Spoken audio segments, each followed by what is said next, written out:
ಒತ್ತಾಯಪೂರ್ವಕವಾಗಿ ಹಿಂದಿ ಹೇರಿಕೆಗೆ ನಟ ಕಮಲ್ ಹಾಸನ್ ವಿರೋಧ. ಕೈದಿಗಳಿಗೆ ಜೈಲುಗಳಲ್ಲೇ ಕುಂಭಸ್ನಾನ ಭಾಗ್ಯ. ಭಾರತ ಪಾಕಿಸ್ತಾನ ಸೇನಾ ಮಾತುಕತೆ. ರಷ್ಯಾವೇ ವಿಶ್ವದ ಸೂಪರ್ ಪವರ್ ಅಂದಿದ್ಯಾರು? ನೋಡೋಣ ನ್ಯಾಷನಲ್ ನ್ಯೂಸ್ ಟಾಪ್ 9 ನಲ್ಲಿ.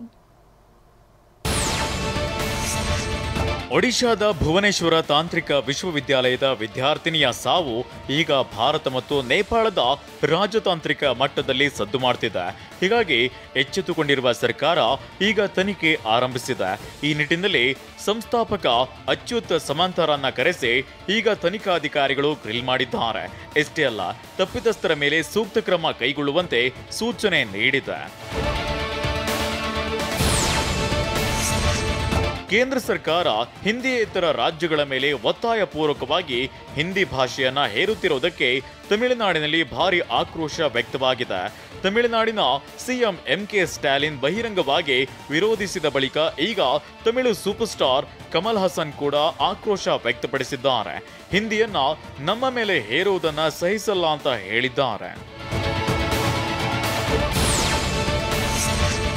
ಉತ್ತರ ಪ್ರದೇಶ ಸರ್ಕಾರ ಮಹಾ ಕುಂಭಮೇಳದಲ್ಲಿ ಭಾಗಿಯಾಗಲು ಸಾಧ್ಯವಾಗದ ಕೈದಿಗಳಿಗೆ ವಿಶೇಷ ವ್ಯವಸ್ಥೆ ಮಾಡಿದೆ. ಉತ್ತರ ಪ್ರದೇಶದ 70 ಜೈಲುಗಳಲ್ಲಿರುವ ಕೈದಿಗಳಿಗೆ ಕುಂಭಮೇಳದ ಗಂಗಾ ನದಿ ನೀರನ್ನ ರವಾನೆ ಮಾಡಿದೆ. ಈ ಜೈಲುಗಳ ಸಾರ್ವಜನಿಕ ಸ್ನಾನದ ತೊಟ್ಟಿಗಳಲ್ಲಿ ಗಂಗಾ ನದಿ ನೀರನ್ನ ಮಿಶ್ರಣ ಮಾಡಿ ಪುಣ್ಯ ಸ್ನಾನಕ್ಕೆ ಅವಕಾಶ ಮಾಡಿಕೊಡಲಾಗಿದೆ. ರಾಜಸ್ಥಾನದಲ್ಲಿ ಆಡಳಿತಾರೂಢ ಬಿಜೆಪಿ ಮತ್ತು ವಿಪಕ್ಷ ಕಾಂಗ್ರೆಸ್ ನಡುವೆ ಈಗ ಜಿದ್ದಾಜಿದ್ದಿನ ಕದನ ಆರಂಭವಾಗಿದೆ. ರಾಜಸ್ಥಾನದ ವಿಧಾನಸಭೆ ಸ್ಪೀಕರ್ ಅವರು ಕಾಂಗ್ರೆಸ್ನ 6 ಜನ ಸದಸ್ಯರನ್ನ ಅನುಚಿತ ವರ್ತನೆಯ ಆರೋಪದ ಮೇಲೆ ಸದನದಿಂದ ಅಮಾನತು ಮಾಡಿದ್ದಾರೆ. ಇದರಿಂದ ರೊಚ್ಚಿಗೆದ್ದಿರುವ ಕಾಂಗ್ರೆಸ್ ಈಗ ಸ್ಪೀಕರ್ ಕ್ರಮ ವಿರೋಧಿಸಿ ಸದನದಲ್ಲಿ ಧರಣಿ ಆರಂಭಿಸಿದೆ. ಇತ್ತೀಚಿನ ದಿನಗಳಲ್ಲಿ ಭಾರತ ಮತ್ತು ಪಾಕಿಸ್ತಾನದ ಗಡಿಯಲ್ಲಿ ಉಭಯ ದೇಶಗಳ ಸೈನಿಕರ ನಡುವೆ ಗುಂಡಿನ ಚಕಮಕಿ ಹೆಚ್ಚುತ್ತಿದೆ.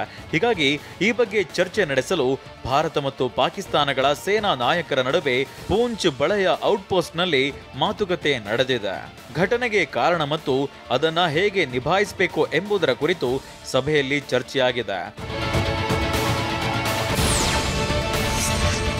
ದಕ್ಷಿಣ ಆಫ್ರಿಕಾದಲ್ಲಿ ಆರಂಭವಾಗಿರುವ G20 ದೇಶಗಳ ವಿದೇಶಾಂಗ ಸಚಿವರ ಶೃಂಗಸಭೆಯಲ್ಲಿ ಭಾರತ ಮತ್ತು ಚೀನಾ ದ್ವಿಪಕ್ಷೀಯ ಮಾತುಕತೆ ನಡೆಸಿವೆ. ಭಾರತದ ವಿದೇಶಾಂಗ ಸಚಿವ ಜೈಶಂಕರ್ ಮತ್ತು ಚೀನಾದ ವಿದೇಶಾಂಗ ಸಚಿವ FM ವಾಂಗ್ ನೇತೃತ್ವದ ನಿಯೋಗಗಳು ಮಾತುಕತೆ ನಡೆಸಿವೆ. ಇತ್ತೀಚಿನ ದಿನಗಳಲ್ಲಿ ಗಡಿಯಲ್ಲಿನ ವಿವಾದ ಹಾಗೂ ವ್ಯಾಪಾರ ಸಂಬಂಧಗಳ ಕುರಿತು ಸಭೆಯಲ್ಲಿ ಚರ್ಚೆ ನಡೆದಿದೆ. ಚಾಂಪಿಯನ್ಸ್ ಟ್ರೋಫಿಯ 2ನೇ ಪಂದ್ಯದಲ್ಲಿ ದಕ್ಷಿಣ ಆಫ್ರಿಕಾಗೆ ಭರ್ಜರಿ ಜಯ. ನಾಳೆ ದುಬೈನಲ್ಲಿ ಭಾರತ ಪಾಕ್ ಹೈ ವೋಲ್ಟೇಜ್ ಕದನ. ಮುಂಬೈ ಇಂಡಿಯನ್ಸ್ ಹೊಸ ಜೆರ್ಸಿ ಬಿಡುಗಡೆ. ಇದೆಲ್ಲವನ್ನ ನೋಡೋಣ ಎಂಟರ್ಟೈನ್ಮೆಂಟ್ ನ್ಯೂಸ್ ಟಾಪ್ 9 ನಲ್ಲಿ. ನಿನ್ನೆ ನಡೆದ ಏಕದಿನ ಚಾಂಪಿಯನ್ಸ್ ಟ್ರೋಫಿ ಪಂದ್ಯದಲ್ಲಿ ದಕ್ಷಿಣ ಆಫ್ರಿಕಾ ತಂಡ ಅಫ್ಘಾನಿಸ್ತಾನ ವಿರುದ್ಧ 107 ರನ್ಗಳ ಭರ್ಜರಿ ಗೆಲುವು ಸಾಧಿಸಿದೆ. ಆಫ್ರಿಕಾ ಪರ ವ್ಯಾನ್ ರೆಕೆಲ್ಟನ್ ಶತಕ ಹಾಗೂ ನಾಯಕ ತೆಂಬ ಬೌಮಾ, ಆಡನ್ ಮಾರ್ಕ್ರಮ್ ತಲಾ ಅರ್ಧಶತಕ ಗಳಿಸಿದ್ರು. 316 ರನ್ಗಳ ಗುರಿ ಪಡೆದ ಅಫ್ಘಾನ್ 208 ರನ್ಗಳಿಗೆ ಆಲ್ಔಟ್ ಆಯಿತು.